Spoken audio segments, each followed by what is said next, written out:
Hey guys, the engine's working now.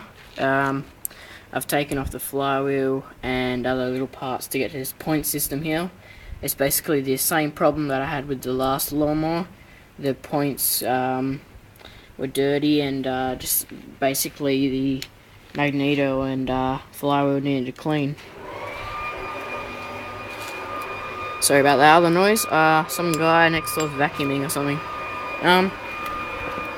Anyway, so first of all you take off this mesh bit which sits on your flywheel.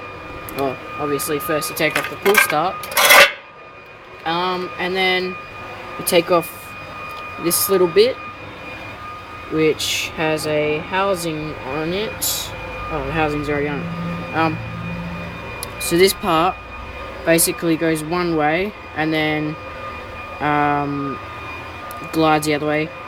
So when you pull your pull start, it will crank the engine that way, but then when you let go, it will let it go the other way. And it has a few bearings in there. Make sure you don't lose them. And then you get to this little part, and this part is in front of the flywheel, like so. All the bearings sitting there, and that's screwed on. And what you got to get is you get a hammer and bash it down. Oh, sorry, bash it down that way, and it comes off anti-clockwise. You got to remember that it doesn't come off clockwise; it comes off anti-clockwise. If someone's wondering. And then you get to your flywheel. The flywheel is pretty easy to get off. You just get a flathead behind it and bang it a little bit, and it'll just come off really easily.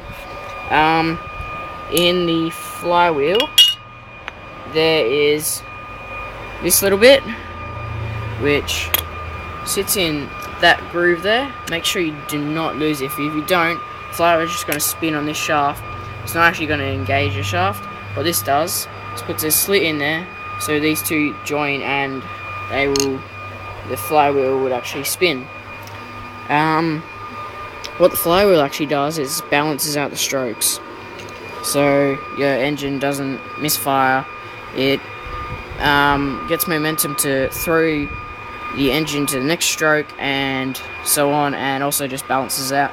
So your flywheel is very important, so you can't just put any normal flywheel on there. It's got to be the right weight, it's got to be the right kind, it's got to be the right size, etc.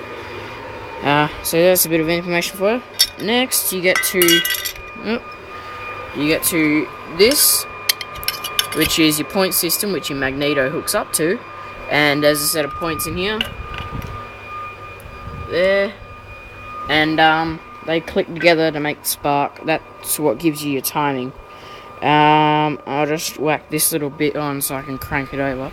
It's a bit hard to crank over the shaft just by holding it. Oops, it's not even going on. Alrighty. Now if you look at those points there,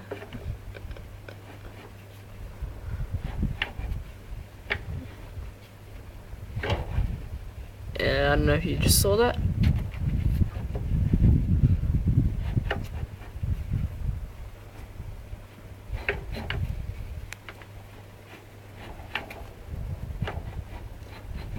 It's a bit blurry.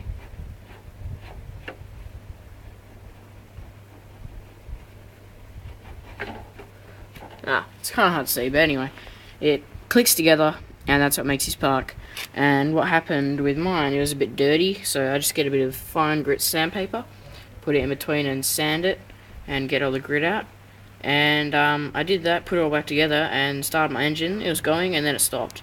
And what happened, when I took this spring, when I took it apart, I bent the spring a bit, and it's flicked this thing off. So I've bent the spring back to a normal place so it sits in a little groove there. And then hopefully now when I put it back together it's not going to flick off. What I've done is I've sanded... Oh god, this flywheel weighs a ton. I've sanded these little bits on the flywheel so it's nice and clean, free of rust. Not that's going to make much difference, but... And then I sanded the magneto here as well. That's basically it. Not much else to it. So there you have it, guys. I'll have a video of it running in a sec. See you later.